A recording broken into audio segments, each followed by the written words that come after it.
Welcome to Sports Desk Live on Comcast Channel 26, also streamed on Facebook, along with producer Aaron Rivera. Our very special guest today is St. Pius girls head coach, volleyball coach Jordan Russell. Her Spartans beating the Albuquerque Academy in 3 sets to win the 4A volleyball championship. Coach, welcome to the program. Having me. Excited to be here. Coach, we got it. I told you I got a little bit of Pius background. My son went there. My brother and sister graduated from Pius. I went there one year. It's anytime Pius beats Academy in anything, it's a very big rivalry, I should say. You played Academy earlier in the season and beat them. Tell us a little bit about the journey. Ranked above us all year in the coaches' polls on Max Preps typically because they've got a better record than us. And so, we were hoping to meet up with them in the finals and not in the semis. But they battle, and those are multi-sport athletes, basketball kids that they just know how to grind. And we're up 2-0 and got a little shaky in the third and fourth set. But we're able to kind of reset in between that fourth and fifth set and really kind of just took over our serving. We served tough, went after Artesia and really tried to get them out of system. Ended up winning 15-8 and then rolled into the Academy State Championship with us at 6 p.m. And, Academy, like you said, it's always a rivalry for Pius. It's the private schools of Albuquerque, including Hope. So we got to do all three of us got to play each other in 1 week. But we felt very confident. There was a calmness about us before the game. I wasn't as nervous as I had been with some of the other matches so far, but I don't know if that's just because I knew we had gotten there, and I knew at that point that our together did what we needed to and came out with the blue trophy. You mentioned that semi against Artesia. Was it almost a breath of relief? Was it a letdown against Academy? In other words, sometimes you spill it all against Artesia. You mentioned they're ranked higher than you. I wouldn't think there was a letdown against Academy because anytime you see that red and black across, it's on, right? It doesn't matter what sport, water polo, it doesn't matter. Tiddlywinks, it doesn't matter. Academy versus Pius, I've seen that for years. But after an emotional, you mentioned you're up 2 sets. You had a little bit of a letdown. But I always want to know, I coached, basketball years ago. How do we respond to adversity? How do we get through that? Because that's a mark of a team, right? That's a mark of a team. Yeah. So talk a little bit about that because you're nervous a little bit. They come back, but you expect that. Yeah. They're going to come back slugging. You mentioned that, grinding. Right. They're going to come back. But there's got to be some satisfaction getting through that. And what was the approach against Academy? Because it's almost like we spilled it all. What do we have left? Was there any concern going into that match against the Academy? I don't know if it was concern. I think there was a little bit more concern going into the Artesia match just because we didn't know them as much. We've seen Academy play multiple times, watching film and things like that. Plus, we had played them. Plus, we know their common opponents because they've played people we've played. So I felt more comfortable as a coach, and I think the girls did too because they knew their opponent better than what they knew of Artesia. I felt like as a coach, in between that, our girls got knocked out by Academy. So we've had a lot of Academy Pius Hope over the past couple of weeks, and 2 out of those 3 really took care of business against those private schools. So, it's a game. You take one at a time, and just proud of my kids and the way they responded. Oh, you mentioned that kids get goofy, and kids are kids. We need to remember that, right? They kids are going to be kids, and there's more distraction these days than than ever. Right? They've got Absolutely social media.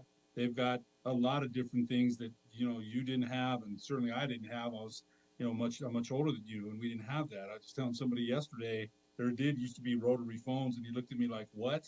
What's that? Yeah, so that's the thing. How do you keep them focused?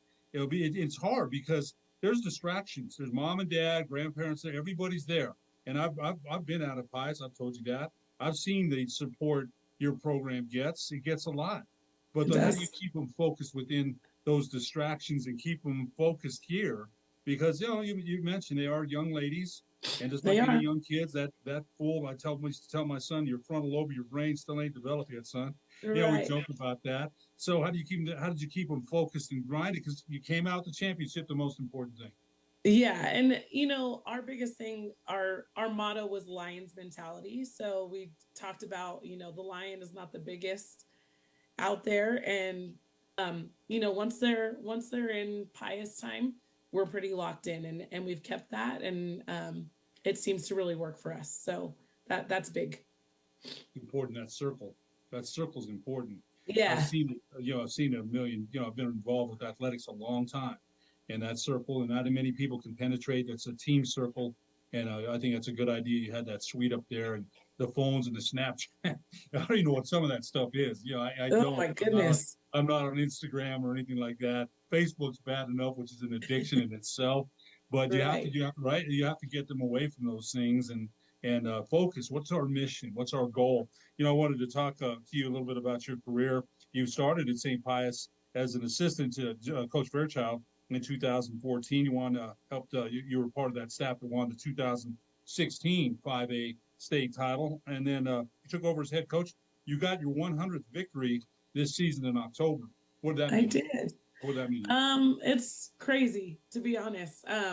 This being my sixth season as head coach, to have that many wins consistently each season, especially with a COVID year in there, is just an attribute to my families, my kids, my coaching staff, and all the time that we've put in. But yeah, it's crazy to me. I mean, I never thought I'd be at a place this long. I've coached, graduated from college, never coached anywhere else. And so in there for many years to come, and just pushing through and keep playing competitive volleyball. That's the key. I think when a program is expected, and St. Pius, if you think about it, and I told you I've been familiar with St. Pius athletics for a long time. Um, you expect when it's expected to succeed. Uh, there's a lot of expectations from the community. And I know Jim Cook very well, the Pius graduate himself. It seems Yeah. like he's been there forever, and he has. A good Yes. guy. Jim's a good guy, so I know he supports all the coaches, and Pius has had, as I mentioned, they've won championships in football. They've won championships in Coach Herrera. Congratulations to him. I know Coach Madrid. Absolutely. Coach Hmm. Madrid came from Highland. Where I went from Pius to Highland, and Coach Madrid was coaching at Highland. Went back to Pius, so I was always teasing him like, "Hey, when he's back home with black and gold, and he's happy." So I think when the expectations are there, Coach Myers, I know Coach Myers and Coach Rhodey real well, both of them. Yep. They're and I think so the support And you then get. baseball on top of it as well. Oh, Baseball Coach back to McCoy. back. Yep. Coach McCoy is, he's not he resigned, and it's a loss for the Pius community. But Coach McCoy needed to move on with his life too. Right. But they've had excellent success in their programs, Absolutely. and so Coach, we're going to take a break. When we come back, we'll talk about your offense, your defense, who led in kills, because that's I've covered volleyball, Western New Mexico for a couple. Protective Service. Call International Protective Service today.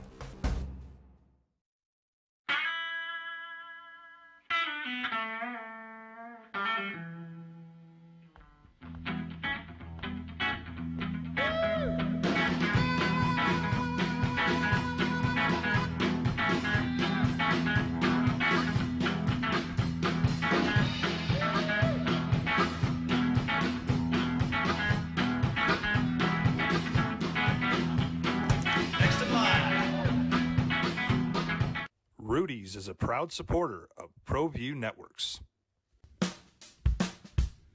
Well, I'm going to the frontier, walk up to the cashier, order up a root beer and a number one. Cover it with green stuff, one scoop is not enough. Find a booth is real tough, back by the Duke. Meet my family, meet my friends in the quirkiest restaurant I have ever been. All of Albuquerque's favorite spot, it's the Frontier Restaurant. The Frontier Restaurant is a proud supporter of ProView Networks. District is Pius, man. I remember again going back to Coach. I just laugh about, and I say these things affectionately because Damian is a very, very good friend. That dude wanted to win them all, and he won how many district titles in a row? Right.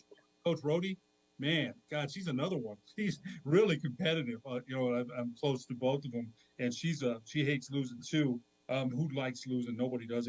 Right. More than they like winning, honestly. And right, we don't enjoy the win so much, but I'm glad you're enjoying this one. You know, you lost to Cleveland to open the season, beat Rio Rancho, lost to St. Mike's. Rio Grande had a fine squad this year. You beat them in 3 sets. Beat Valley, lost to Volcano Vista, a win against Hope Christian in 3 sets. Albuquerque High was very good. Lost to them in 3-2. Valley lost to Albuquerque again. Beat Centennial. You went down on a streak here though. Beat Valencia, beat Grants, Valencia, Sandia Prep, Highland, Hope Christian, Goddard, and Artesia and Academy to end the season. So a streak there at the end, playing your best volleyball when it counted the most. Tell us a little bit about that. Yeah, our schedule, other than Albuquerque Academy, we had the toughest schedule in 4A. I think theirs ended up being like a 0.2 above ours in strength of schedule. But we do it on purpose. I talk to my families.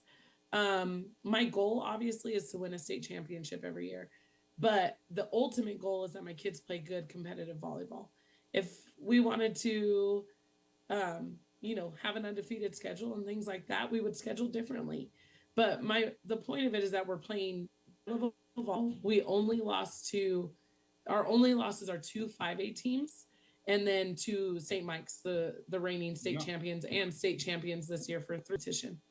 A lot of things that come in with volleyball: passing, setting, attacking, defending. I've seen it. Like I told you, I think I'm more amazed the effort. Gosh, these young ladies and women that I've seen at Western New Mexico, they play very hard, as if their life. There's some great pictures that you sent us. Going over your offense real quick. Grace Petrie had 320 kills. Maya Baca had 210. Elisa Benedicta, how do you say that? Bendinskis. She had 340, I believe. Yeah, she's our kill leader. And then Sierra Sanchez, 168 digs. As a team, 12.0 kills per set, 1,495 digs. Talk to us a little bit about, again, you have to have a good setter, good hitters.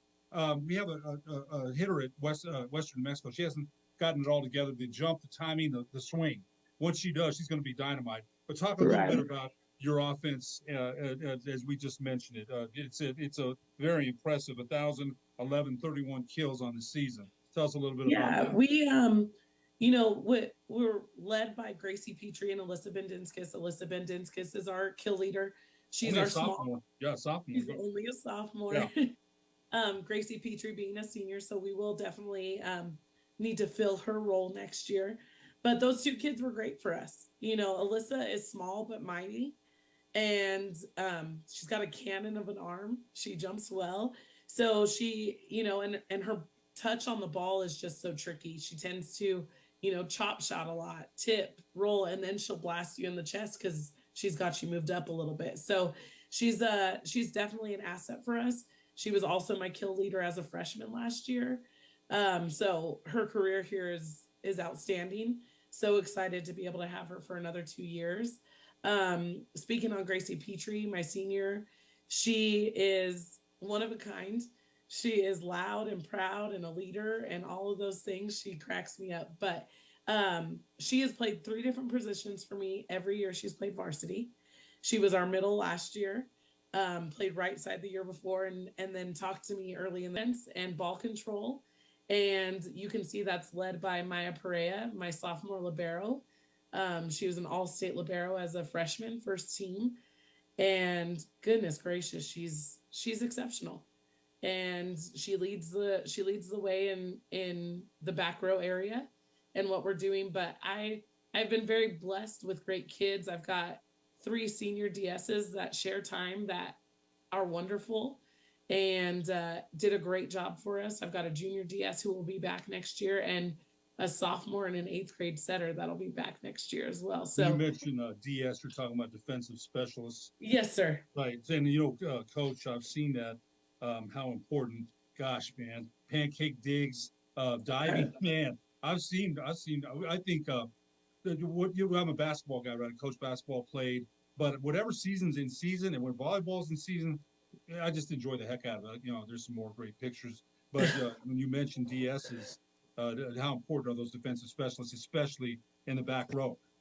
Yeah, I mean, we're able to make changes. Alyssa Bendinskis is also a great passer, but I'm even able to put a defensive specialist in for her because I've got kids across the board who are great, great volleyball players. And some of them don't get as much shout out as they deserve because they play on a great volleyball team. But we are pretty consistent across the board in our depth of our roster. So I was, you know, extremely happy. Had an eighth grade setter who made JV at the beginning, Grace Grady, and got pulled up when my sophomore setter tore her meniscus. And wow, I mean, to have an eighth grade setter who can come out and set for a state championship team, it just speaks volumes to the depth we have at Pius. We're opening up middle school, so that's so exciting. I heard about that. Yeah, we have eighth grade and we're opening up sixth and seventh next year. So, I hope to play most all at least 15, 16 kids a match. I take it as one of my like little bonus points as a coach is that I can consistently do that. But that's attributed to my kids. And, we talk about it being a privilege to wear a Pius uniform. And if they're going to put in the work and practice, they're going to see the results and be able to be in a game. But it's an everyday competition. We put a lot of drills in practice to make sure there's competition driven and that my kids have to battle for that playing time each year. So, and really every practice and every match. So, it just gives me a lot of pride that my kids are willing to battle for that time and be a part of it, whether they're the star or whether they're coming off the bench. It's exciting. Well, you know what? If you look at it, success, I want to be part of that. I don't want to sit down and not contribute. I think anytime you're good and you've had success there, you want to be a part of it. You want people to say, hey, I saw you out there. So I think competition, I've always said that, breeds competition, makes everybody better. I say that. Coach Isaiah Bradford, Jim Farmer, Caitlin Robertson, your assistants. Talk a little bit about them. Give them some love because you know what you just mentioned. They're part of it too, a big part of it. Sometimes maybe they don't get the recognition they deserve, and here's your chance to give it to them. Absolutely. So Isaiah Bradford has coached with me for a long time.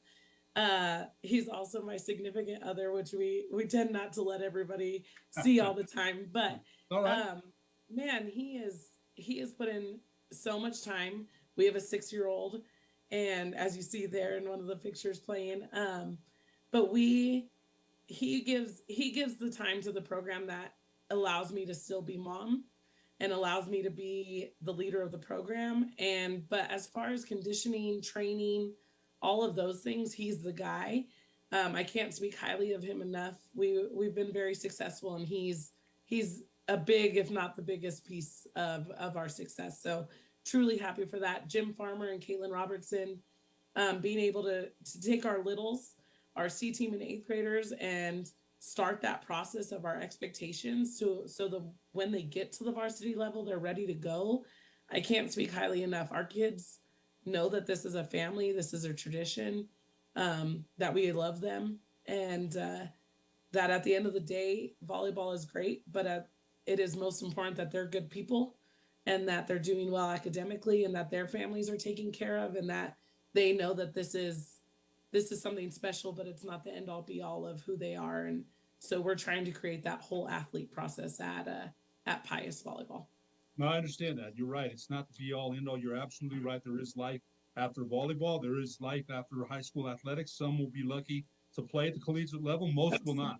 So that's interesting about you and your significant other because sometimes there's some disagreements, I'm sure, but you keep that grounded within each other. We do. Russell, 2023 4A champion St. Pius beating Albuquerque Academy on Saturday at the Santa Ana Star Center. So we're certainly very proud of your Sergeants. Thank you so much for being our guest today on the Sports Desk. Thank you for having me. I love